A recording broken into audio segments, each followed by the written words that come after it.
మీకు వివేచన ఉంటే, మీకు నేను చెప్పిన విషయాలు అర్థమైతే ఈ రోజు నుంచే మొదలు పెట్టచ్చు దేవుడితో. ఇక నువ్వేమని వాగ్దానం చేశావు? నీవు అనేక జనములకు అప్పిచ్చేదావు కానీ అప్పు చేయమన్నావు. నన్ను ఎందుకు అప్పులు పాలు చేశావు?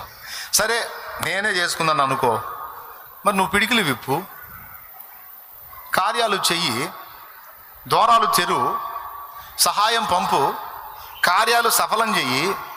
నీ బిడ్డగా నేను దరిద్ర కొట్టు స్థితిలో ఉంటావు. నీ చిత్తమా? అనేకులకు ఇచ్చేదవన్నావే, నాకు ఆశ ఉండదా? 10 మందికి సాయం చేయాలని ఆశ ఉండదా? నువ్వేమో అందరికీ సాయం చేస్తావు, సాయాలు చేసి నువ్వు ఆనందపడతావు.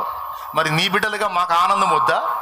మా బతుకంతా ఎదుటోళ్ళని అడుక్కోవటం, ఎవరు సాయం చేస్తారని అడుక్కుంటాం, ఈ వేదనలో బతకటం నీకు ఇష్టమా? మేము నీ పిల్లలం కదా? నీకున్న ఆశ మాకు లేదా? ఇతరులకు హెల్ప్ చేయాలని మాకు ఉండదా? మరి ఆ విధంగా మా పిడికిళ్ళు ఎందుకు నింపవయ్యా నువ్వు?